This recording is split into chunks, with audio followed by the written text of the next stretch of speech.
और हमारा एक और तरीका होता है, ये जो एंटी ट्यूब है, जो नॉस्ट्रिल है, नॉस्ट्रिल पता है ना आप लोगों को, नॉस्ट्रिल क्या होता है, नॉस्ट्रिल से एक्सटर्नल ईयर लोब तक इसको मेजर कर सकते हैं, ठीक है। कहाँ से? नॉस्ट्रिल से external ear lobe. Ear lobe पता है ना कौन होता है आप लोगों को?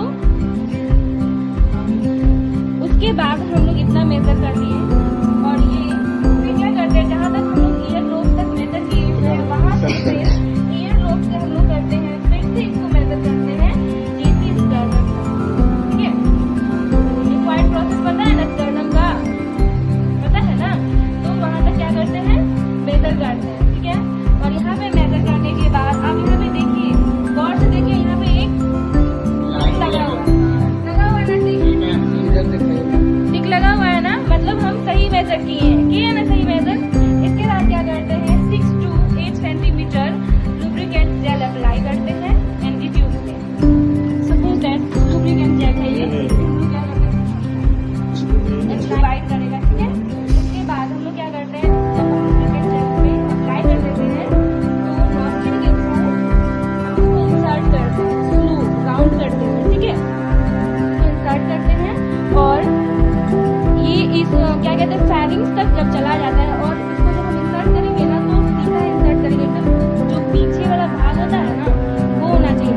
और पेशेंट का अगर कुछ ऐसा होगा तो क्या करना है कि सपोर्ट के लिए यहाँ पे टॉवेल आप रख सकते हैं नेक के नीचे में, ताकि इसका नेक ऐसे थोड़ा सा उठ सके, ठीक है। फेरिंग्स तक जाएगा, जब ये फेरिंग्स तक जाएगा तो उस कंडीशन में पेशेंट को आप एक बार ऐसे बोलना कि बोलने के लिए वो बोल नहीं सकता है। अगर आपका एंटी ट्यूब फेरिंग्स तक पहुंच चुका है तो पेशेंट बोल नहीं सकता, बोलने का कंडीशन नहीं रहता है, इसका मतलब सही जगह पे चला गया एंटी ट्यूब। उसके बाद हम लोग पेशेंट को बोलेंगे स्वॉलो करने के लिए, ठीक है। हमारा भाषा तो नहीं समझ में आता है ना, स्वॉलो बोलेंगे तो अगर कोई ऐसा पढ़े लिखे नहीं होगा तो नहीं समझ आएगा। बोलेंगे कि निकलने के लिए, तो वो जब धीरे धीरे निकल, अगर वो कॉन्शियस है तो धीरे धीरे वो निकलेगा तो सपोर्ट मिलेगा एंटी ट्यूब को इंसर्ट करने में, ठीक है। और इसके बाद हम लोग क्या करेंगे, जहाँ तक टिक लगा हुआ था, क्या अगर 6 to 8 हम लोग क्या किए हुए थे, 6 to 8 लुब्रिकेंट जेल लगाए हुए थे, उसको ऐसे हम लोग को क्या करना है, इंसर्ट करते रहना है, धीरे धीरे करना है, कभी भी प्रेशर के साथ नहीं करना है, ठीक है। उसके बाद जहाँ पे टिक लगा हुआ वहाँ तक वो चला गया, देखिए यहाँ पे टिक लगा हुआ था, यहाँ तक पहुँच चुका है, तो हम लोग क्या करते हैं ना कि अब चेक करते हैं कि सही से लगा है या नहीं। ये जो एंटी ट्यूब है वो ट्रैकिया में गया है या फिर स्टमक में गया है, ठीक है। उसके लिए क्या करते हैं, हम लोग एक रखे हुए थे बाउल, जिसमें क्या था, वाटर था, ठीक है। इस बाउल में क्या करते हैं ना कि ये जो एंटी ट्यूब है इसमें रखते हैं, ठीक है, ऐसे रखेंगे। अगर इस वाटर में बबलिंग होने लग जाता है, यानी कि बबल जैसा होने जाता है, मतलब होने लग जाता है ना, इसका मतलब ये है कि जो एंटी ट्यूब है वो ट्रैकिया में लगा है। कहाँ लगा है, ट्रैकिया में, सही जगह पे नहीं लगाया है वो, ठीक है। और बबल नहीं हो रहा है, इसका मतलब क्या है कि स्टमक में लगा है, सही जगह लगा है, ये फर्स्ट स्टमक में लगा है या फिर ट्रैकिया में गया है, ठीक है। उसके बाद दूसरा तरीका ये है कि जो सिरिंज था मेरे पास 50 ml का, इसमें एयर फिल करते हैं, ठीक है। एयर फिल किए, उसके बाद ऐसा कोई भी असिस्टेंट रहता है, आप उसको दे दो इसको एयर फिल करने से।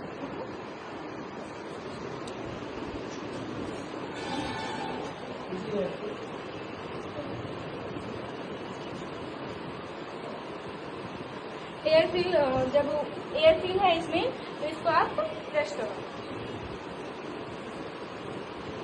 जब ये प्रेस करेगी ना तो हम लोग जो आपको उसके लिए ये पता होना चाहिए कि स्टमक कौन से रीजन में होता है, ठीक है।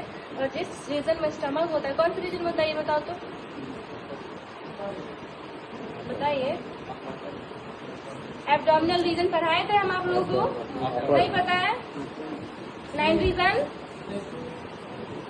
एक भी रीजन नहीं होता है। स्टमक कहाँ रहता है, थोड़ा सा दिमाग लगाओ, लेफ्ट साइड में तो रहेगा ही, कौन सा, लेफ्ट हाइपोकॉन्ड्री, ठीक है, रहता है ना। तो हम लोग उस रीजन में स्टेथोस्कोप को प्लेस करते हैं और वहाँ पे सुनते हैं। अगर वो जो एयर प्रेस कर रही थी, जो एयर हम लोग क्या किए थे, सिरिंज में फिल किए थे, वो प्रेस कर रही है एंटी ट्यूब के थ्रू, तो यहाँ पे बबल जैसा साउंड सुनाई देगा आपको, ठीक है।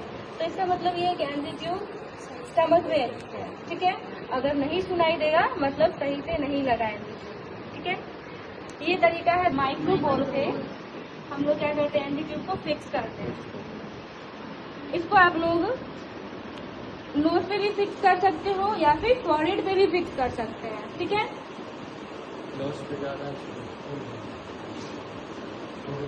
मोस्टली नोज पे ही फिक्स किया जाता है, लेकिन आप उसको क्या कर सकते हैं, फॉरहेड पे भी फिक्स कर सकते हैं।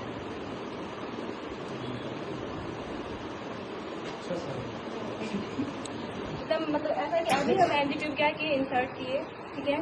तो तुरंत आपको इसमें फीड नहीं करवाना है, थोड़ा देर रुक जाना है, उसके बाद ही कुछ भी आप इसमें फीड करवाएंगे। और जो भी फीड करवा रहे हैं ध्यान होना चाहिए कि वो लिक्विड सब्सटेंस होना चाहिए, सॉलिड नहीं होना चाहिए, ठीक है। एक वीडियो में